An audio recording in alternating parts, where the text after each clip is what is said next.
സ്വന്തം ജനത പോലും കൈവിട്ടു. നെതന്യാഹുവിന്റെ കഥ കഴിഞ്ഞു. യുദ്ധത്തിൽ ഇസ്രയേൽ തകർന്ന് തരിപ്പണമായെന്നും അന്തിമ വിജയം ഇറാനാണെന്നും വിശ്വസിച്ച് 92% ഇസ്രയേലികൾ.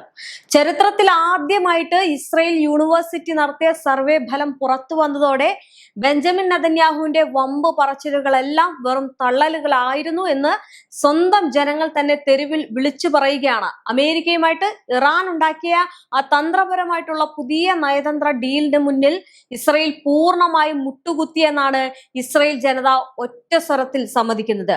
യുഎസും ഇറാനും തമ്മിൽ ഒപ്പുവെച്ച ചരിത്രപരമായിട്ടുള്ള സമാധാന കരാറിന് പിന്നാലെ ജൂൺ 17-നും 20-നും ഇടയിലാണ് ഈ നിർണായക സർവേ നടന്നത്. നെതന്യാഹുവിനെ കണ്ണുമടച്ച് പിന്തുണയ്ക്കുന്ന തീവ്ര വലതുപക്ഷ ചിന്താഗതിക്കാരായിട്ടുള്ള ഇസ്രയേലികളിൽ പോലും 93.1% പേരും വിശ്വസിക്കുന്നത് ഇറാൻ തന്നെയാണ് കളം പിടിച്ചത്, ഇറാനാണ് വിജയിച്ചത് എന്നാണ്.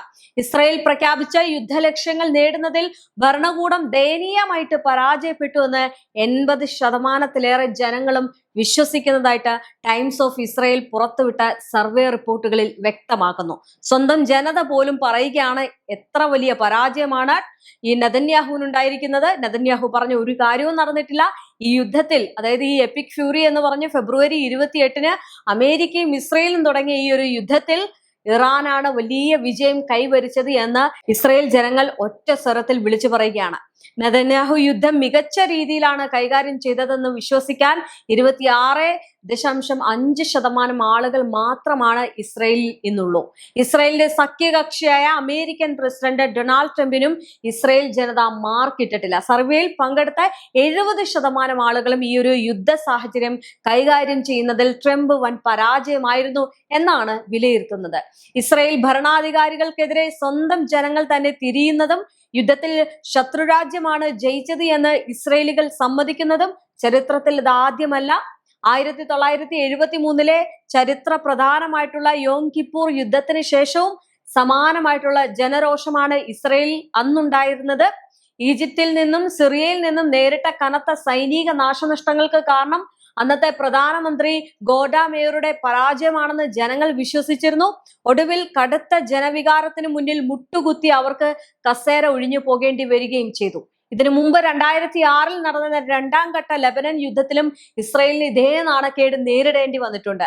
അന്ന് ലെബനിലെ ഹിസ്ബുള്ളയെ തകർക്കാൻ ഇസ്രയേൽ സൈന്യം വൻ സന്നാഹങ്ങളുമായിട്ട് ഇറങ്ങിയെങ്കിലും ലക്ഷ്യം കാണാതെ പിന്മാറേണ്ടി വന്നു. യുദ്ധം അവസാനിച്ചതോടെ അന്നത്തെ ഇസ്രയേൽ പ്രധാനമന്ത്രി യഹൂദ് ഓൾമെർട്ടിനെതിരെ ജനങ്ങൾ തെരുവിലിറങ്ങി.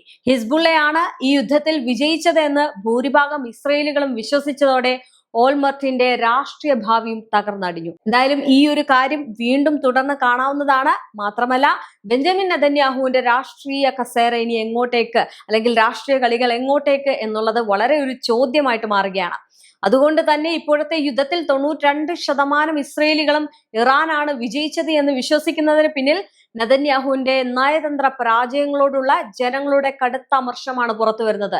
ഇറാനെ തകർക്കുമെന്ന് വീരവാദം മുഴക്കിയ നെതന്യാഹുവിനൊടുവിൽ അമേരിക്ക പോലും ഇറാനുമായിട്ട് പുതിയൊരു സമാധാന കരാർ ഒപ്പുവെക്കുന്നത് നോക്കി നിൽക്കേണ്ടി വന്നു. ഇതിൽ പരം നാണക്കേട് ഇനി ഒന്നുമില്ല. സ്വന്തം ജനങ്ങളുടെ മുന്നിൽ നാണം കെടുന്നു, അമേരിക്കയ്ക്ക് മുന്നിൽ നാണം കെടുന്നു, ഇറാന്റെ മുന്നിലും ലോക രാജ്യങ്ങൾക്ക് മുന്നിലും ഈ നെതന്യാഹു നാണം കെട്ടിരിക്കുകയാണ്. ഈ ഒരു വലിയ അന്താരാഷ്ട്ര പരാജയമാണ് നെതന്യാഹുവിനെ മികച്ച രീതിയിലല്ല യുദ്ധം കൈകാര്യം ചെയ്തത് എന്ന് ചിന്തിക്കാൻ സ്വന്തം ജനങ്ങളെ പ്രേരിപ്പിച്ചത്. ചരിത്രം ആവർത്തിക്കുകയാണെന്നാണ് രാഷ്ട്രീയ നിരീക്ഷകർ ഈ ഒരു സർവേ ഫലത്തെ വിലയിരുത്തുന്നത്. സ്വന്തം കസേര സംരക്ഷിക്കാൻ വേണ്ടി മാത്രം യുദ്ധം നീട്ടിക്കൊണ്ടുപോകുന്ന നെതന്യാഹുവിനെതിരെ ഇസ്രയേലിൽ വൻ ജനകീയ പ്രക്ഷോഭങ്ങൾക്ക് ഈ ഒരു റിപ്പോർട്ട് വഴിവെച്ചേക്കാം.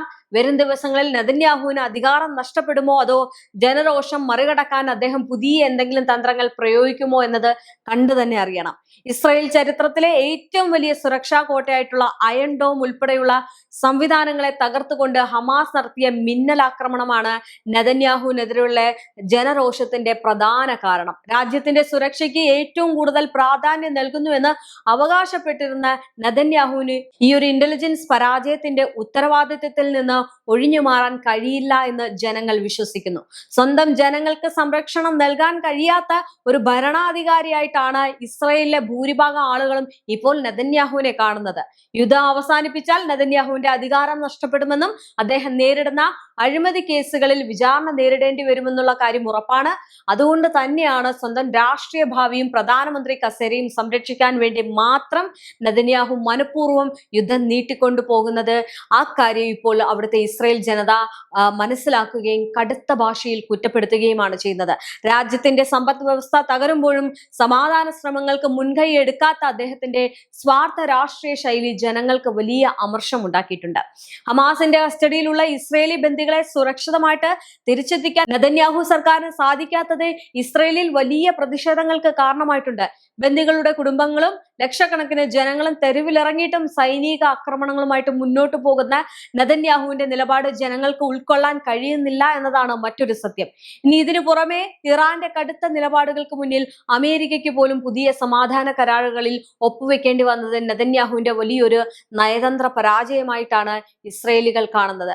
യുദ്ധത്തിന് മുമ്പ് തന്നെ ഇസ്രയേലിലെ ജുഡീഷ്യറിയുടെ അധികാരം വെട്ടിക്കുറയ്ക്കാൻ നെതന്യാഹു കൊണ്ടുവന്ന നിയമ പരിഷ്കാരങ്ങൾ രാജ്യത്തെ വലിയ ജനകീയ പ്രക്ഷോഭങ്ങൾക്ക് വഴിവെച്ചിരുന്നു. സ്വന്തം പേരിലുള്ള അഴിമതി കേസുകളിൽ നിന്ന് രക്ഷപ്പെടാൻ അദ്ദേഹം ജനാധിപത്യ സ്ഥാപനങ്ങളെ തകർക്കാൻ ശ്രമിക്കുകയാണെന്നാണ് ആക്ഷേപം ഉയരുന്നത്.